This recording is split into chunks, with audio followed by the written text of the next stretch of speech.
Hello class 11th student. I explained you the question answer of photograph. Today I am teaching you its last part with question answer. Question number 6. What does this circumstances refer to? यह word this circumstances क्या समझाता है? This circumstances refer to the death of poet's mother. This circumstances का मतलब poem में यह है कि यह पोएट की मदर की डेथ यानी स्वर्गवास को दर्शाता है. Whenever she saw the photograph of her mother, she became sad as photograph brings sad nostalgic feeling. She get lost in the old sweet memories of past.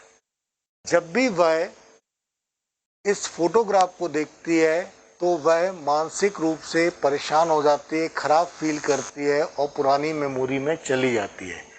But she can not do anything about it now. लेकिन वह अब कुछ नहीं कर सकती है. She has nothing to stay at all about it. अब वह कुछ करते हुए नहीं रुक सकती है. She maintain silence and silent leads to a deeper pall cover of silence. वह केवल शांति के साथ रह सकती है. That is the meaning of this circumstance.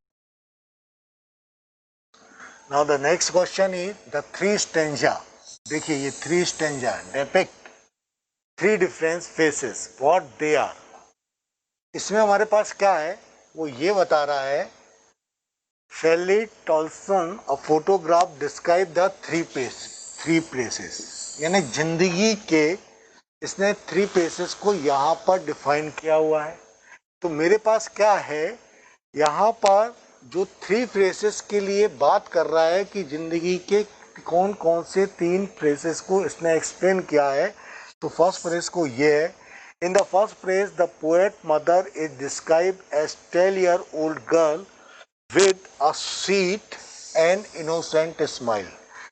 पहले फेस में जब पोएट की मदर 12 ईयर की थी तब की कंडीशन को बता रहा है. वो बहुत सुंदर और इनोसेंट थी. She standing on the beach enjoying a holiday with ठीक she standing on the beach enjoying the holiday with two cousin. वो अपनी दो कजिन के डॉली और बेटी के साथ एंजॉय कर रही थी. This was the face before poet born. या ये जो आपके पास फेस था ये हमारे पास कब का था जब पोएट यहाँ पर उसका जन्म भी नहीं हुआ था. यानी ये फर्स्ट फेस वो बता रहा है जब पोएट अपने बर्थ के पहले माँ को जानता था. ठीक है. Now the second face. This is the second face. In the second face the poet mother middle age is describe.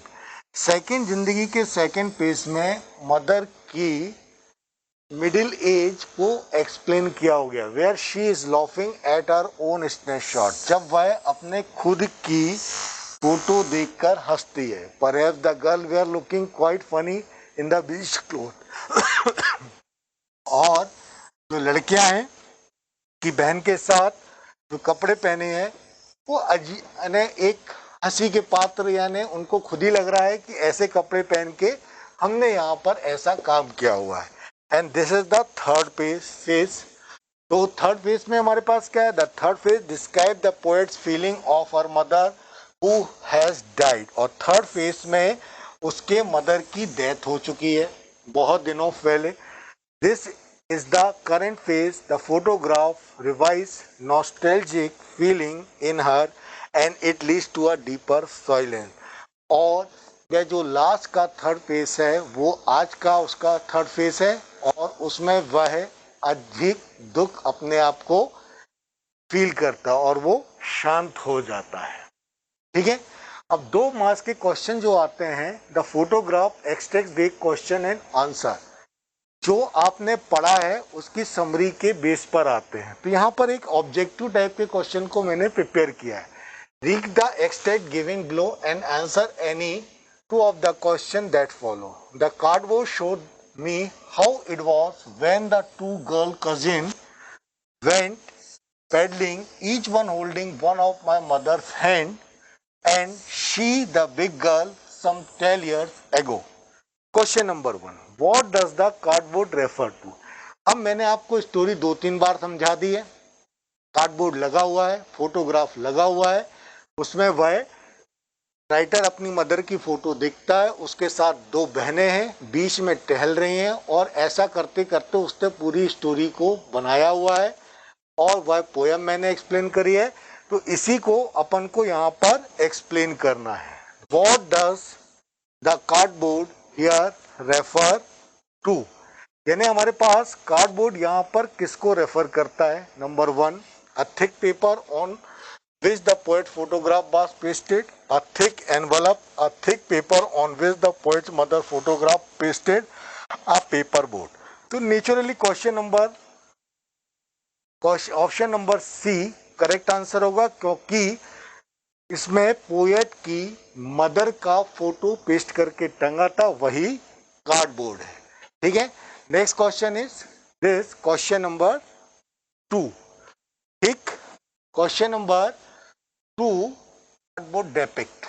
ठीक है, number 1, it depicts a scenery, it depicts the picture of house, it depicts the picture of school, it depicts the picture of 3 girl. Cardboard में क्या चिपका हुआ था? तो it depicts the picture of 3 girl. This is the correct answer. Now the question number 3, इसमें लिखा है who is girl big girl mentioned here. इसमें से जो बड़ी लड़की है उसको क्या मेंशन है? The big girl is poet herself, the big girl is the poets mother, the big girl is the poets relative, the big girl is poets friend. तो नेचुरली जो इन तीनों बहनों में थी वो पोएट की माँ थी और वही सबसे बड़ी उम्र में थी, इसलिए B option is correct. Now students listen here, I am giving you another stanza or paragraph, you have to learn। इसको आपको सीखना है, करना है, पढ़ना है, और पढ़ने के बाद जैसे अभी मैंने आपको ऑब्जेक्टिव क्वेश्चन बनाए हुए हैं वैसे ही आपको क्या करना है, यहाँ पर इनके आंसर लिखना है। तो ये क्वेश्चन नंबर 1 है, दिस क्वेश्चन नंबर 2 ऐसे आपको यहाँ पर लिखा हुआ है, तो इनको करके आपको उसको रीड करना है, उसको पढ़ना है, और इन क्वेश्चन से आपको ऑब्जेक्टिव निकालना है। इससे आपको पास क्या होगा, जो पैराग्राफ राइटिंग या पैराग्राफ क्वेश्चंस वगैरह आते हैं वो भी मैंने यहाँ पर 3 को सेट किया हुआ है। एक और मैं करके बता दे रहा हूँ, लास्ट वाला आप होमवर्क करेंगे। All 3 stood still to smile through here at the uncle with the camera. वह तीनों तैयार होके अपने ईयर के ऐसा घुमा के अंकल के कैमरे के सामने थी, with their sweet page. My mother that was before I born, and the sea which appear to have change less was their terribly transit feel. अब आपको इसको पढ़ना है और इसमें से वही ऑब्जेक्टिव को यहाँ पे सॉल्व करना है। तो क्वेश्चन नंबर 1 यहाँ पर लिखा है, what does the poet mean by smiling through their hair. Poet का ये सोचना कि स्माइलिंग थ्रू हेयर, इसका मीनिंग क्या है? तो देखिए आप, इतना आपको ऑप्शन में पता ही लग रहा है। It means that the smile was painted on hair of the photographed girl. B क्या है? It means that the photograph girl were wearing a mask. C, it means that the hair of photographed girl were covering their face when they were smiling. It means that the hair of the girl in photograph was smiling too। ठीक है, तो naturally in सारे option में हो तो देखिए, this option C is correct. It means that the hair of photograph girl were covering their face when they were smiling, यानी उसकी मदर और सारे लोगों का फेस बालों से ढका हुआ था जब फोटोग्राफ ली गई थी। Now this question number 2, question number 2 क्या बोल रहा है? What has not change over a period of time. समय बीतने के बाद भी किसका परिवर्तन नहीं हुआ? देखो, उसकी माँ बूढ़ी हो गई, फोटोग्राफ पुराना हो गया, लेकिन जो समुद्र था वह पुराना नहीं हुआ। तो नॉट चेंज, तो देखिए फोटोग्राफ पुराना हो गया, कार्डबोर्ड पुराना हो गया, उसकी मदर खत्म हो गई, लेकिन जो समुद्र सी है वो एज इट इज है, इसलिए आंसर आपका क्या आ जाएगा, यहाँ पर सी आ जाएगा। समुद्र में कोई भी परिवर्तन नहीं हुआ है। ठीक है, नेक्स्ट यहाँ पर है find the word from the extract which means lasting only for a short time. कोई भी चीज का थोड़े समय के लिए यहाँ पर रुकना या निर्भर रहना या परिवर्तित होना, यहाँ पर कौन से वर्ड को शो करता है। तो देखिए स्टिल, स्टिल यानी एक सा रहना, ट्रांजिट यानी परिवर्तित होना एक फॉर्म से दूसरे फॉर्म में, तो this is the correct word. Change, change तो परिवर्तन है, इसमें ना थोड़ा सा चेंज ट्रांजिट कहलाता है, लेस थोड़ा, तो this is the correct option. Now this is your homework, ये आपका यहाँ पर है ना होमवर्क है। ठीक, ये आप क्या करिएगा, इस होमवर्क के लिए आप इसको रीड करिएगा, और रीड करने के बाद ये जो आपको ऑब्जेक्टिव क्वेश्चन है इनको ट्राई करिएगा, और न्यू वर्ड के लिए आप क्या करिए, डिक्शनरी ओपन करिए, डिक्शनरी ओपन करने के बाद नए वर्ड को लिखिए, सीखिए। अगर आपकी वोकैब्युलरी ठीक नहीं होगी तो आपको इंग्लिश कोई नहीं सिखा सकता। ठीक है, तो नए वर्ड सीखना आपका काम है, और उसको आप देखिएगा, इसको नोट करिए, सॉल्व करिएगा।